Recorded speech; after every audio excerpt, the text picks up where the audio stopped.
नमस्ते बच्चों। अम्मू and you channel पर आप सबका प्यार भरा स्वागत। अम्मू कहानी लेकर बैठी है आपको सुनाने। और आज की कहानी बड़ी ध्यान देकर सुनिएगा बच्चों। इस कहानी से एक बहुत भारी सीख मिलने वाली है। और इस कहानी से जो सीख मिलेगी ना, आपको एहसास होगा कि इस दुर्गुण का क्या हम खुद भी प्रयोग करते हैं। दुर्गुण कौन सा? झूठ बोलना। और झूठ बोलने का क्या परिणाम होता है? हमको लगता है छोटी छोटी बातों में अगर हम झूठ बोल लेंगे तो छुट्टी मिल जाएगी, मुसीबत से बच जाएंगे। लेकिन क्या ये वाकई सच है? आइए इस कहानी में सुनते हैं। कहानी है झूठ का परिणाम। एक बार बहुत समय पहले की बात है। ऊंचे बर्फीले पहाड़ों में एक लड़का रहता था जिसका नाम था जोखा। जोखा बड़ा ही प्यारा सा लड़का था और उस पहाड़ी इलाके में दूसरे लड़कों की तरह वह भी एक गडरिये का काम करता था। मतलब वो सब जानवरों को चराने ले जाता था। अब जानवर मतलब पहाड़ में तो अधिकतर भेड़ होते हैं और भेड़ों को चराना भी एक बड़ा भारी काम होता है, क्योंकि पहाड़ों में उन भेड़ों को चराते हैं। भेड़ के बदन में ऊन होता है और उसके बालों को काटकर हम उससे ऊन बनाते हैं। अब इन भेड़ों को चराने के लिए बच्चे बड़े आदमी सीखते हैं इनको चराना और अपने अपने भेड़ को घास चरने ले जाते हैं। जोखा भी यही काम करता था। अपने भेड़ों को, बहुत सारे उनके भेड़ थे, उन सब भेड़ों को चराने का जिम्मा उसका था। उसके माँ बाप ने उसको ये काम सौंपा था कि तुम अब थोड़े बड़े हो गए हो जोखा, और सारे भेड़ों को ध्यान से लेके जाओगे और अच्छे से उनको हरी हरी ताजी ताजी घास चरा के लेकर आओगे, जिससे कि वो हट्टे खट्टे और तंदुरुस्त बने। और जितने वो तंदुरुस्त होंगे उतने ही उनके शरीर पर बाल मुलायम मुलायम अच्छे अच्छे होंगे और उनसे उनको बहुत अधिक ऊन बनाने को मिलेगा। जोखा रोज भेड़ को लेके जाता, चराता। वहां पर उसके पास क्या काम रहता? भेड़ों को देखने के अलावा खुद भी खाता बैठा रहता और भेड़ों को ताकता रहता कि कोई कहीं इधर से उधर ना चला जाए, दूसरी पहाड़ी के में ना चला जाए, दूसरी वादी में ना चला जाए, खो ना जाए। और उन हर चरवाहे की तरह उस भेड़ के झुंड में भी कुत्ते रहते थे जो उन भेड़ों को संभाल के रखते। अब जोखा बैठे बैठे सारा दिन, सुबह का गया शाम तक बैठे बैठे बड़ा ही बोर हो जाता। मतलब उसके पास कुछ और करने को नहीं होता था। एक ही काम रोज, एक ही काम रोज। ना कोई दूसरा संगी, ना साथी, ना किसी के साथ बात, ना चीत। रोज ये यही काम करता। रात को अपने दूसरे चरवाहे दोस्तों से पूछता कि भाई तुम लोग क्या करते हो? वो लोग भी यही बोलते, भैया हम भी यही करते हैं, हम तो सारे भेड़ों को लेके जाते हैं, उनको चराने ले जाते हैं। चराना भी तो एक काम है ना, क्या करें, यही काम करते हैं।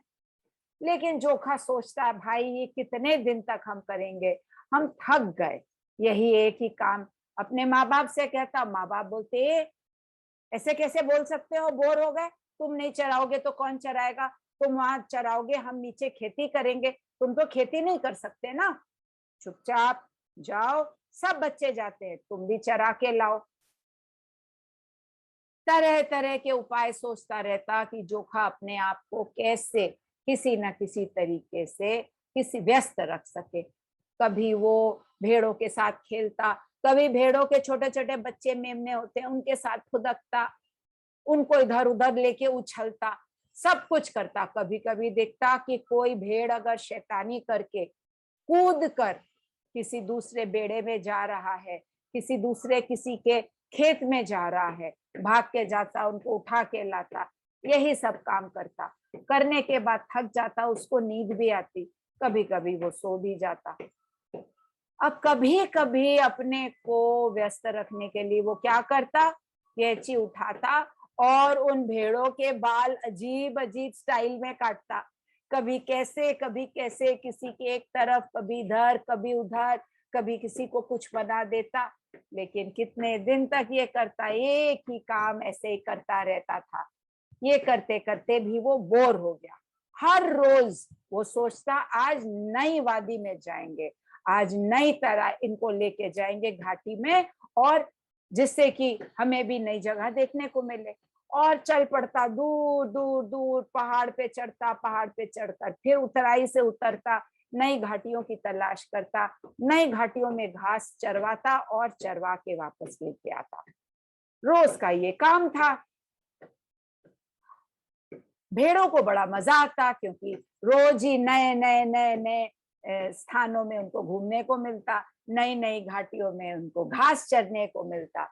लेकिन सारा दिन वो खाते ही रहते थे, और ऐसे खाते खाते उनको देखना बड़ा ही बोरिंग काम लगता जोखा को। अब ये भेड़ों के लिए जब घास होती है, क्योंकि इतनी ऊंचाई पर 12 महीने घास नहीं मिलती है, तो जब घास मिलती है उस समय ये लोग बिल्कुल ठूस ठूस कर पेट भर के खा लेते हैं। इसीलिए भेड़ों को तो वैसी आदत है। अब वो बहुत ही मुसीबत में सोचता, भाई क्या करूं। कभी देखता, अरे ये देखो देखो किसी गड्ढे में घुस गया ये मेमना, और पहुंच जाता, मेमने को खींच के निकालता, फिर उसके कान उमेड़ता, मारता। क्या है ये, घुस जाते हो कहीं, चलो अपने अपने झुंड के साथ रहो, अपने अपने भाई बहन के साथ रहो, अलग अलग क्यों भागते हो। ये सब करता रहता। अब कभी कभी वो सोचता कि छोड़ देता हूं इन भेड़ों को, जरा मैं सो लूं।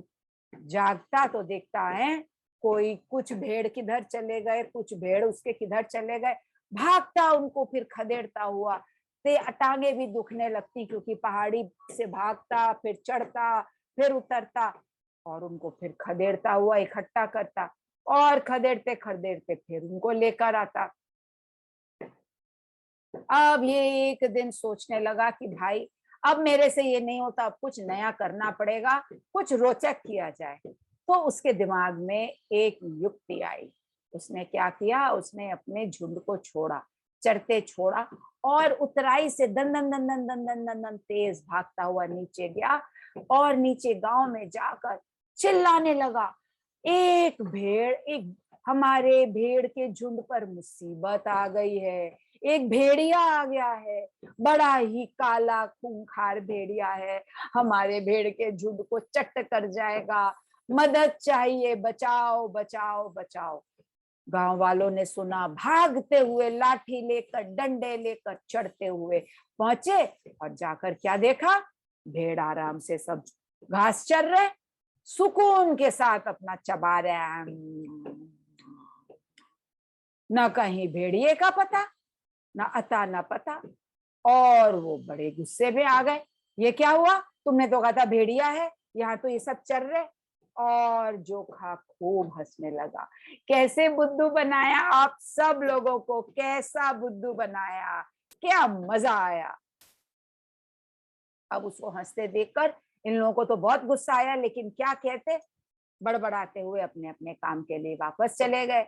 कुछ दिन तक मौसम थोड़ा सा गीला रहा, थोड़ी बरसात हो रही थी, कभी कभी होती तो, और फिर से इसको बोरियत लगने लगी कि अब तो धूप भी ज्यादा नहीं है, ठंड भी ज्यादा लग रही है, दुबक कर कहाँ बैठूं मैं, ये लोग तो अपना घास चरते हैं, मैं क्या करूं। फिर उसने एक दिन सोचा कि मैं क्या करूं क्या करूं, वही वाली योजना काम में लाता हूँ, वैसा ही मजा फिर करता हूँ। कैसे भागते हुए सब लोग आ गए थे, सबकी शक्लें याद करके उसको इतनी हंसी आ गई, वो फिर से भागा और उतर गया गांव में फिर, और भेड़िया आ गया, भेड़िया आ गया, भेड़िया भेड़िया भेड़िया भाई, भेड़िया आ गया। इस बार सच में भेड़िया आ गया, बहुत ही बड़ा खूंखार भेड़िया है, बचाओ, हमें आपकी मदद चाहिए, जल्दी आओ, नहीं तो मेरे सब भेड़ों को ये खा जाएगा। फिर से सुना, सारे लोग गांव के दौड़ते हुए काम छोड़कर डंडा लिया, सोटा लिया, लाठी ली, भागते भागते चढ़ते चढ़ते हाँफते पहुंचे, जाकर देखा वही भेड़ तो बड़े आराम से चर रहे हैं, कोई बैठे बैठे चप अपनी घास चबा रहे, कोई झपकी भी ले रहे, कहीं से किसी भेड़िए का कोई अता पता नहीं। इस बात तो वे सब बहुत ज्यादा नाराज थे, बहुत अधिक नाराज। खूब डांटा जोखा को। जोखा, तुमको बात समझ में नहीं आती है, हम लोग सब अपना काम छोड़कर आते हैं, तुम इस तरह से चिल्लाते हो, झूठ मूठ हम सबको दौड़ा देते हो, हमारे काम का भी हर्ज होता है, तुमको जरा भी समझ नहीं है क्या? खबरदार जो ऐसा काम फिर किया तो, नहीं तो हम टांग तोड़ देंगे तुम्हारी। ऐसा डांटते हुए सब बड़बड़ाते हुए चले गए। और जोखा को तो बड़ा मजा आया, डांट उसने सुन तो ली, लेकिन उसको क्या फर्क पड़ता है, उसका तो बड़ा समय अच्छा कट गया। देखा कैसे भागते भागते लांगते फांगते चढ़ते ऊपर आए, सबके चेहरे पर हवाइयां उड़ रही थी, सबके सब डरे थे कि भेड़िए को मारना है, और आके कैसा बुद्धू बन गए। खूब हंसा, जोर जोर से जोखा हंसते हंसते पेट पकड़कर बैठ गया। फिर से कैसे बुद्धू बना लिया, आप लोग इतने बड़े बड़े हैं फिर भी बुद्धू बन जाते हैं, भेड़िया कहाँ है, ऐसा बोलकर हंसते हंसते इधर उधर वो तो लौटने लगा कि अचानक उसको लगा कि दूर में झाड़ी के पीछे कुछ काला काला हिल रहा है। क्या काला काला, ये क्या? जरा स्थिर हो गया, बैठा, उचक के देखा, कान दिखे, फिर दो कान दिखे काले काले, और उसके बाद एक लंबा सा मुंह बाहर आया। अरे ये तो सचमुच का भेड़िया है। और अपनी चमकीली आंखें लेकर, दांत लेकर वो भेड़िया उसके भेड़ों की तरफ लपका। अब तो भाई जोखा के होश उड़ गए। अब तो उसने अपने बाहें हिला हिला के, अरे बचाओ, सचमुच का भेड़िया आ गया। अब तक तो मैं बेवकूफ बना रहा था, लेकिन अब तो सच में भेड़िया आ गया। अरे भेड़िया भेड़िया भेड़िया, चिल्लाता रहा चिल्लाता रहा चिल्लाता रहा, किसी ने आवाज नहीं सुनी उसकी, किसी ने ध्यान नहीं दिया। फिर झूठ बोल रहा है, इस लड़के को तो सही करना है, हमें बोलते रहे, अपने काम में लगे रहे। और जोखा भागते भागते नीचे आ गया, दौड़ते दौड़ते एक दुकान में गया, वहां पर सब वो मांस मछली बेच रहा था, उससे बोला, अरे चाचा बचा लो, अरे चाचा बचा लो, भेड़िया, सचमुच का भेड़िया, मैं कसम खाता हूँ, सचमुच का भेड़िया। ए चल हट, झूठा कहीं का, भाग, यहाँ पे खड़ा रहे तो दो थप्पड़ दूंगा, बोल के उसने उसको भगा दिया। इतना झूठा लड़का है तू, आया फिर से हमको उल्लू बनाने, और ये कहकर उसने भगा दिया।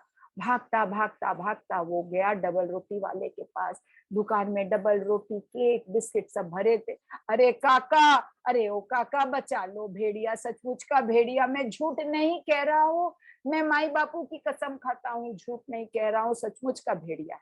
ए चला जा यहाँ से, नहीं तो टांगे तोड़ दूंगा। इतना बड़ा झूठा, इतनी कम उम्र में झूठ बोलने लगा है, शर्म भी नहीं आती है। दो दो बार हम सब गांव वालों को बेवकूफ बना चुका है, क्या लगता है तुझे हर बार हम बेवकूफ बनेंगे? चल भाग यहाँ से, और जाके तेरे माँ बाप से हमें बात करनी पड़ेगी। एक दुकान गया, दूसरे दुकान गया, किसी ने उसकी बात नहीं सुनी। घूमते घूमते अब वो डर गया कि भेड़िया तो सब खा जाएगा। भागता भागता हाँफता, सांस फूल गई, फिर वो ऊपर पहुंचा अपने भेड़ों के पास, देखा सब भेड़ छितर गए थे, दूर दूर इधर उधर सब छितरे पड़े थे भेड़। उन सबको वो आवाज लगा रहा था, कहाँ कहाँ सब चले गए थे। और झाड़ी के पास ये जो भेड़िया था, खूब खर्राटे लेकर, बड़ा सा पेट फुलाए, गहरी नींद में मग्न था। देखकर ही समझ में आ रहा था उसके पेट को कि इसने कितना सारा खाया है। अब तो जोखा के डर के मारे और गुस्से के मारे बुरा हाल, उसके भेड़िए जरूर इसने मेमने खा लिए होंगे, छोटे छोटे बच्चे जरूर इस नालायक ने खाए होंगे। उसने अपनी लाठी उठाई और खूब चिल्लाते हुए, लाठी पटकते हुए उसके तरफ वो दौड़ा। भेड़िए की उसकी चिल्लाहट से आंख खुली, जब देखा कि इतनी मोटी लाठी लेकर दौड़ा। भेड़िया भी अपना भाग गया, उसका तो पेट भर गया था, उससे तो और खाने की कोई गुंजाइश नहीं थी, उससे तो दौड़ा भी नहीं जा रहा था। किसी तरह से वो जोखा की लाठी खाते खाते बचा और वो झाड़ी के पीछे जंगल में चला गया। जोखा ने अपने पूरे भेड़ों के झुंड को बटोरा, देखा उसमें से कई छोटे छोटे मेमने गायब थे। गिनता हुआ सबको, रोते रोते वो वापस पहाड़ी से उतार कर नीचे ले आया। बहुत रोते रोते वो घर पहुंचा और अपनी माँ से लिपटते हुए बोला, माई, मेरे झूठ का तो बहुत बुरा फल मुझे मिला, अब मैं कभी झूठ नहीं बोलूंगा। हमारे कितने मेमने उस दुष्ट भेड़िए के पेट में चले गए। माँ ने कहा, चलो, मेमने तो चले गए, बड़े दुख की बात है, लेकिन तुमको अपनी गलती का एहसास तो हुआ, तुम्हें तो सीख मिली। बच्चों, झूठ का परिणाम देखा। उसके झूठ के कारण किसी ने उसके बात पर भरोसा नहीं किया और जरूरत पर उसकी मदद नहीं की। पहले मदद करने आए, जब पता चला कि इसने बेवकूफ बनाया, झूठ बोला, तो जरूरत आने पर किसी ने उसकी मदद नहीं। इसलिए कभी भी हमें झूठ नहीं बोलना चाहिए। कहानी अच्छी लगी हो, लाइक शेयर सब्सक्राइब करिए और बेल आइकॉन को जरूर प्रेस करिएगा, तो चैनल की सारी खबरें आपको मिलती रहेंगी, नए वीडियोस का पता चलता रहेगा। और हमों को कमेंट जरूर लिखिए, आपके कमेंट्स पाकर मैं बहुत खुश हो जाती हूँ। कहानी सुनने के लिए बच्चों बहुत बहुत धन्यवाद। अच्छे बने रहिए, सच्चे बने रहिए, ठीक है। जल्दी ही एक और कहानी लेकर मैं आती हूँ, तब तक खुश रहिए।